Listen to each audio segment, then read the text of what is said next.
अभी नहीं आया है। चलो तो हम लोग जाते हैं, पहले आम का टल्लो लेके आते हैं क्योंकि कलश के पूजा के लिए टल्लो बहुत जरूरी होता है। कलश तुम भी हाथ जोड़ के बैठे, चलो पूजा में हाथ जोड़ के बैठते चलो। घंटी बजा वेदू, घंटी बजा बहनी, घंटी बजा। लंबी उम्र, पति की लंबी उम्र, अच्छे स्वास्थ्य और सुखी। हे गाइस, तो आप सबका मेरे न्यू व्लॉग में स्वागत है। आई होप आप सब अच्छे होंगे, स्वस्थ होंगे, मस्त होंगे। तो आज जैसे कि तीज है, तो आप सभी को तीज की बहुत सारी ढेर सारी शुभकामनाएं। आज के दिन महादेव और पार्वती जी का आशीर्वाद हर सुहागन पे बना रहता है। जैसे कि जो तीज का व्रत रहती है वो अपने पति के लिए रहती हैं। तो महादेव का वैसे व्रत रखो या मत रखो, आशीर्वाद उनका सदैव सब पे रहता है। क्योंकि हमारे घर पे नहीं सहता है इसलिए मैं नहीं रखी, इसलिए मैं बोल रही हूँ क्योंकि उनका सब पे आशीर्वाद रहता है। तो हमारे ससुराल में नहीं सहता है इसलिए हम नहीं रखते हैं, बट मेरी दीदी हैं उनको सहता है तो उन्होंने व्रत रखा है। तो मैं भी आपको उनको दिखाऊंगी। मैंने व्रत नहीं किया तो क्या हुआ, मैं उनकी पूजा में शामिल तो हो सकती हूँ, पूजा मायने रखता है। तो मैं भी उनको दिखाती हूँ आपको। आप देख सकते हैं दीदी पूजा के लिए बैठ चुकी हैं और फल वल रख चुकी हैं। कल सा बिल तैयार ना भला? अच्छा,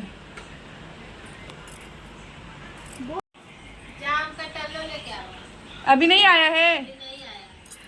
चलो तब लेके आते हैं नीचे जाके। हाँ रुको, तब तक आप जो करना है करो, फिर हम लोग लेके आते हैं। कुमकुम भी ठीक है। तो हम लोग जाते हैं, पहले आम का टल्लो लेके आते हैं क्योंकि कलश के पूजा के लिए टल्लो बहुत ज़रूरी होता है। कलश उससे पूरा नहीं होता है बिना आम के टल्लो के। तो पहले मैं सुखी जाएंगे, आम का टल्लो नीचे से लेके आएंगे, फिर पूजा स्टार्ट होगा। तब तक दीदी हमारे लिए रुकी रहेंगी।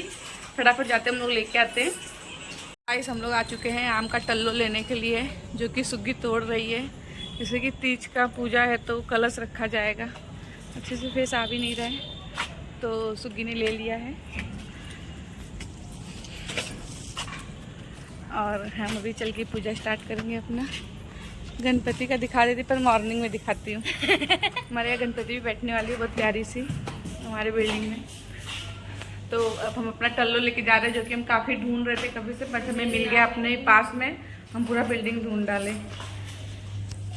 तो आम का टल्लो हम लेके आ चुके हैं। तो अब हमारा पूजा अच्छे से हम स्टार्ट होगा और हम देख सकते हैं, शामिल हो सकते हैं। तो पहले हम आम का टल्लो धो लेंगे अच्छे से, उसके बाद हम लोग पूजा स्टार्ट करेंगे। तो दीदी अभी बैठी हैं, तो अब हम लोग शामिल होते हैं पूजा में और आपको पूरा विधि दिखाती हूँ कि कैसे कैसे क्या होता है। तो आप लोग भी शामिल हो सकते हो, जिन्होंने व्रत नहीं रखा है वो भी, और जो व्रत रखे है वो तो भाई महादेव का सीधा आशीर्वाद है आज उन लोग के ऊपर। चलिए ठीक है, हम कंटिन्यू रखते हैं। टल्लो धो रही है, कितने मुलायम हाथों से धो रही है। हम लोग ने चक चक के तो पत्ता ढूंढा है आम का टल्लो। बस हो गया क्या, उसमें कुछ लगा थोड़ी, भगवान खुद ही रोज बारिश कर रहे हैं।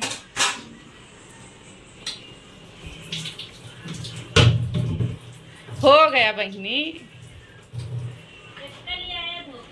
हाँ, अब तो के जवन जमा कलश पे तू तवन रख ला।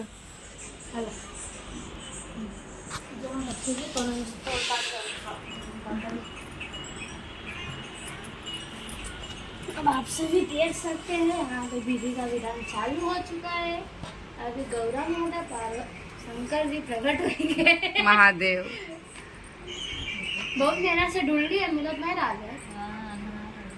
नीचे पेड़ ही नहीं कोई बड़ा बड़ा खास है। एक में से हम लोग तोड़े, एक में से पीस थे। खत्म कर दिया।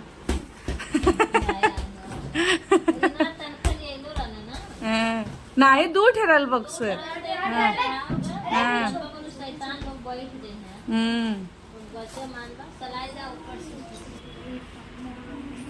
बॉल साइड में रखो, पूजा हो रहा है ना।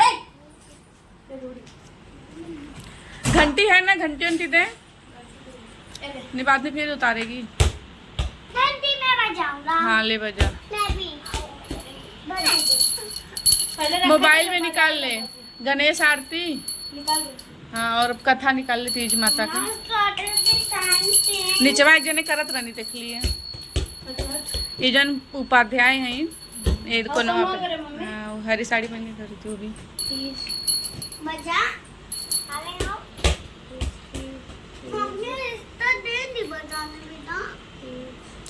वो चड्डी पे पही हो जाएगी। जब पहले हाथ गोड़ धोए क्या हुआ लोगन। तू मत खड़ी रह, चल इधर आ, जो हाथ कर धो क्या तब उसको घंटी ले ले सुगी। अरे हाथों हिंदी में बोल, हिंदी में बोल। तीज का था, को लेके नहीं जा रही हूँ। हरितालिका तीज का था।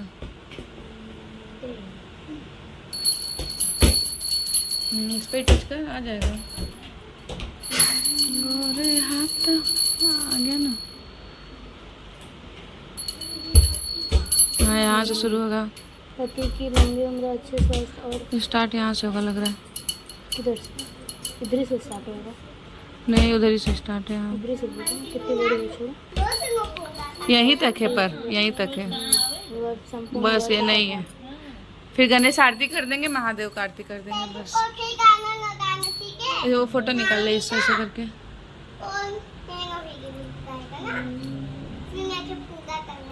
नहीं आएगा, इसे रहने देता।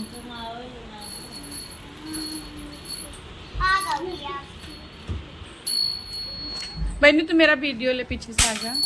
दे पूजा हो रहा है ना बेदू, तू ले वीडियो। आप पीछे आके ले, पीछे से। हाँ, ऐसे इधर कैमरा पकड़ो। हाँ, घंटी दे दे बेदू को। कैमरे पे हाथ मत रखना।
मैंने प्लेट लेकर खाली किचन पे है, इधर आगे होगा लेके।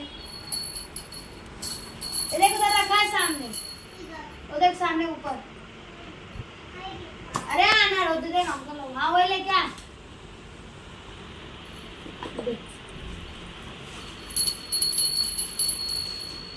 अब मैं बताऊंगी। हाँ बता।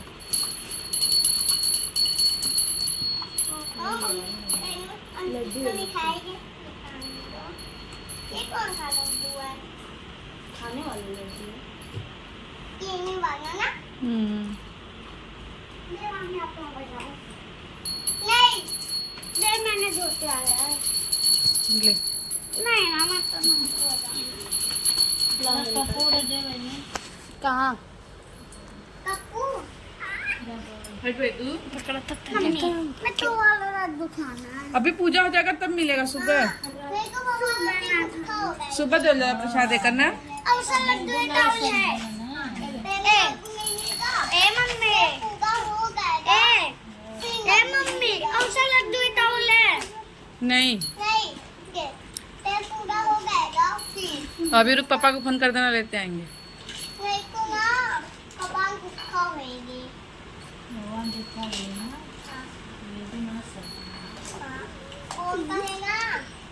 तो फिर वहाँ पूजा करने गए थे ना, बोल रहा था मुझे कि भाई मुझे मिठाई खाना है। फिर मैं घंटी बजा बेदू, घंटी बजा बहनी, घंटी बजा। अच्छे से बैठ जा।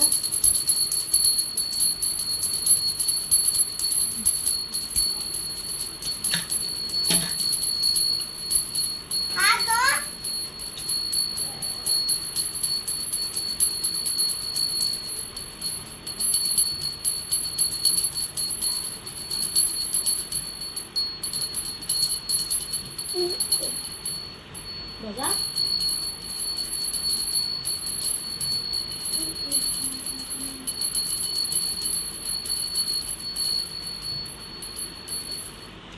बजाती मुझे दो। दे दे, हाथ गोड़ धो के आया है, दे दे। अच्छे से पलथी मार के बैठो दोनों जन। हमें जैसे मारे मार।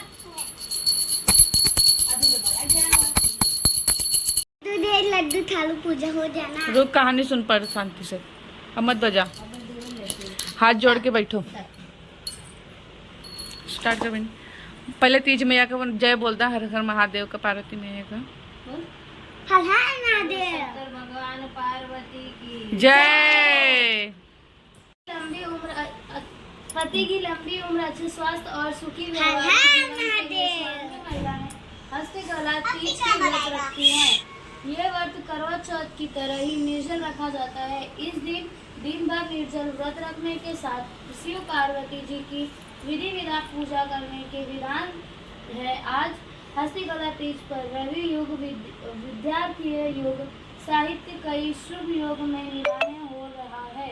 आज सुबह शिव पार्वती की पूजा करने के साथ प्रदोष काल के समय माता पार्वती शिव जी की विधि विधान पूजा करने के साथ कथा पढ़ने का विषय महत्व है। हिंदू पंचांग के अनुसार भाद्रपद मास के शुक्ल पक्ष के तृतीया तिथि और हस्तकला तीज का व्रत रखा जाता है। इस दिन केले के पत्ते पर वंदना और एक मंडप तैयार किया जाता है। इसे मिट्टी के भगवान शिव पार्वती की मूर्ति बनाकर स्थापित किया जाता है। इसके बाद फूल, माला, चंदन, दीपक आदि चढ़ाया जाता है।